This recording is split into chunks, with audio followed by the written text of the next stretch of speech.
Aujourd'hui, on regarde l'IRM du genou d'une patiente qui a une cinquantaine d'années. Elle vient sans doute pour des douleurs du genou. Contexte clinique, bilan ménisco-ligamentaire et ostéocartilagineux. Alors ça c'est très vague, c'est probablement qu'il n'y avait pas d'indication très précise sur la demande d'examen. Tant pis, on y va quand même. Technique, séquence sagittale T1 en densité de protons dans les 3 plantes de l'espace avec saturation de la graisse. C'est un protocole d'IRM du genou en 4 séquences tout à fait standard. Résultat.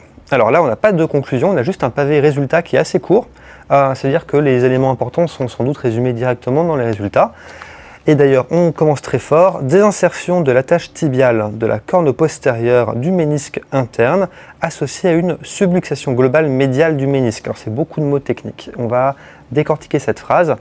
Désinsertion de l'attache tibiale de la corne postérieure du ménisque interne. Donc le ménisque, il y en a un de chaque côté, donc il y a un interne, un externe. Tu regardes là, interne ici, externe de ce côté-là, oui. Donc là, il y a un ménisque de ce côté-là. Il a une attache tibiale devant, une attache tibiale derrière, et son attache tibiale postérieure derrière est désinsérée, rompue, et il le sort un petit peu sur le côté. C'est ça ce que veut dire associé à une subluxation globale médiale du ménisque. Donc ça, en fait, c'est-à-dire que le ménisque, il n'est plus attaché derrière, et que quand on est debout, il sort un petit peu sur le côté.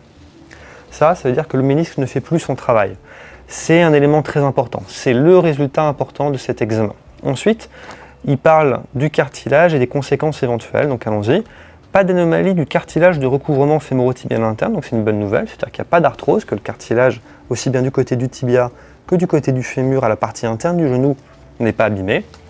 Et après, il parle d'autres choses qui sont normales, pas d'anomalie du pivot central, il précise juste que les ligaments croisés sont normaux.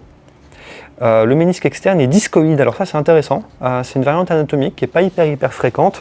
Chez une personne de 50 ans, avoir juste un ménisque externe discoïde sans qu'il soit précisé quoi que ce soit d'autre, ça veut dire qu'elle a une forme de ménisque externe discoïde, un ménisque externe qui n'a pas une forme normale, qui n'a pas posé de problème. Les ménisques discoïdes, c'est un truc un peu particulier, ça peut être associé à des symptômes dès l'enfance, ou plutôt jeune adulte quand le ménisque s'altère un peu plus tardivement, voire jamais. Et ça a l'air d'être le cas chez cette patiente, parce que si à 50 ans, son ménisque discoïde ne l'a jamais embêté, il va probablement jamais l'embêter en particulier. Donc tant mieux pour elle. Chondropathie rotulienne superficielle. Ça veut dire que le cartilage, la surface lisse qui est à l'intérieur de l'articulation, qui recouvre les os, qui permet le coulissement sans accrochage et sans douleur, est légèrement abîmé au niveau de la rotule. Chez une femme d'une cinquantaine d'années, c'est quelque chose d'extrêmement banal. Est-ce que c'est ça qui provoque ces douleurs? C'est pas sûr du tout. Ça peut éventuellement faire une inflammation, une douleur sur ce qu'on appelle un syndrome fémoro-patellaire.